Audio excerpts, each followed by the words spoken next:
los humanos en realidad llevamos drogándonos desde siempre, ¿no? Mirando un artículo de National Geographic, ¿no? Decía, ya hay indicios de poblaciones indígenas de Perú que preparaban remedios con hojas de coca hace 10.000 años. Efectivamente. Y si entendemos drogas en el sentido más técnico de la palabra, nos podemos también remitir al uso de alcohol, al uso de opioides, al uso de todo tipo de plantas que tenían propiedades psicoactivas y que se llevan utilizando decenas de miles de años, que sepamos, y probablemente desde mucho antes, porque una cosa son las fuentes a las que podemos acudir para verificar exactamente y otra cosa es lo que probablemente sucedió a lo largo de la evolución humana, que es que el ser humano convivía con plantas y con hongos y con diferentes cosas que al consumirlas como como parte de la dieta le producían alteraciones en su psique, en su mente, ¿no? Y eso es en esencia lo que hace una droga, alterar nuestro estado mental. Entonces, probablemente mucho antes incluso de lo que podemos verificar, digamos, sí ha habido uso de drogas en la humanidad, ¿no? Lo que pasa es que en un principio probablemente no era un uso intencional, sino que era un uso puramente accidental, relacionado con el consumo en la dieta, con los cazadores recolectores, con lo que iban comiendo de las plantas y de los hongos, pero más tarde se fue evolucionando ya hasta convertirse en un uso ya más intencional, un uso que buscaba una alteración de la conciencia aposta, ¿no? Incluido el lúdico, ¿no? El de querer pasarlo mejor o desinhibirte y demás, ¿no? Claro. ¿Y esto cuándo empieza? Pues el uso recreativo es algo un poco más moderno, podríamos decir, porque en un principio lo más probable es que los usos empezaron teniendo como esas intencionalidades un poco más relacionadas con lo espiritual, con lo religioso, con la curandería, con el chamanismo. Pero es verdad que, bueno, también la conciencia un poco más de tipo lúdico humana se fue desarrollando también y eso, pues, las drogas encajaban muy bien ahí, ¿no? En esa desinhibición, esa socialización, esas cosas que en un principio eran muy comunales, ¿no? Y formaban parte de la tribu, del grupo, y que seguimos manteniendo de alguna forma en contextos generalmente sociales. Las drogas no siempre han tenido esa connotación tan negativa que tienen ahora, ¿no?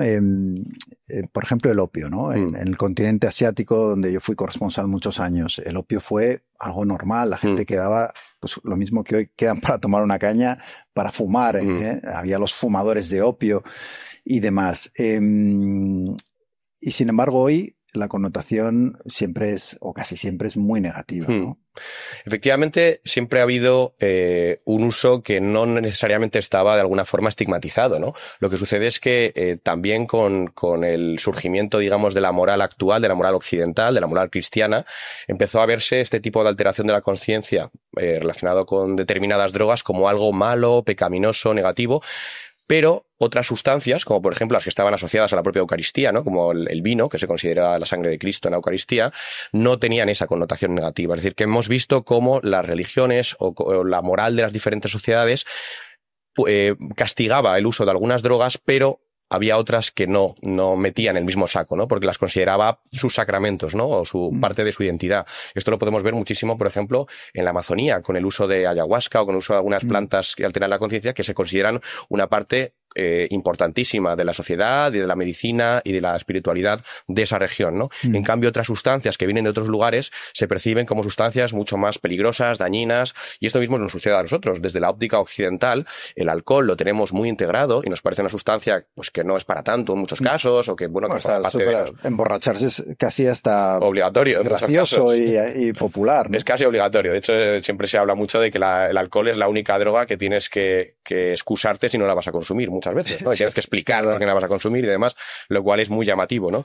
En cambio, para otras sustancias las vemos como muy peligrosas, como dañinas, y todas las drogas son dañinas, todas tienen riesgos y todas pueden ser peligrosas, ¿no? Pero esa concepción está basada en la moralidad, la concepción de ver unas como sustancias más aceptables y otras como sustancias menos aceptables, porque en el fondo todas pueden ser letales, todas pueden ser muy adictivas, todas pueden tener esos problemas, pero esa visión que tenemos diferencial tiene una base más moral, tiene una base más cultural en este caso.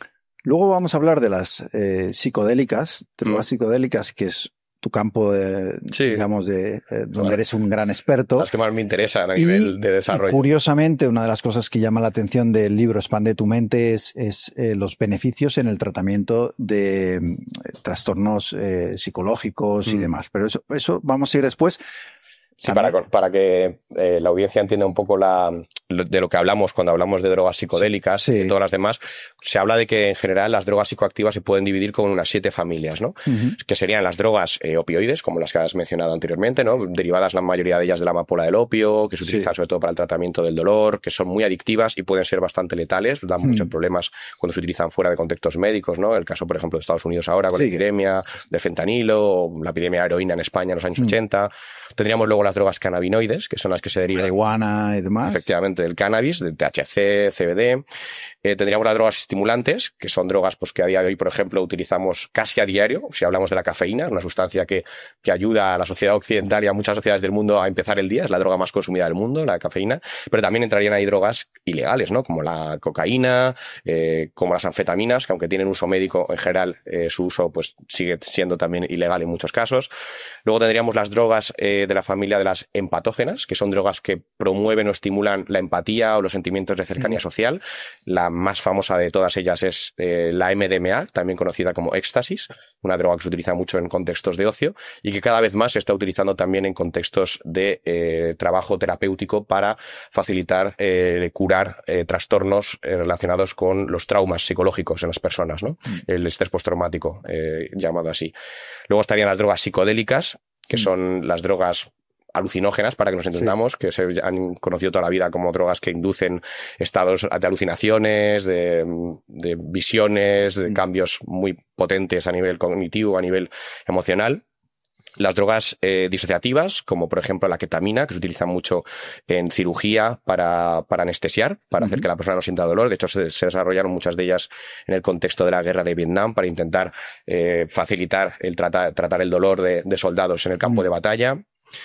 Las drogas depresoras, que son probablemente las más famosas a día de hoy, porque son las drogas a las cuales pertenece, por ejemplo, el alcohol, a las cuales pertenecen las benzodiazepinas, que tanto se utilizan a día de hoy en medicina como ansiolíticos. Y aquí, bueno, pues estaríamos un poco hablando de las 7 grandes familias. 7 grandes familias de drogas. Y lo que dices en el libro, hay un dato que creo que es significativo, ¿no?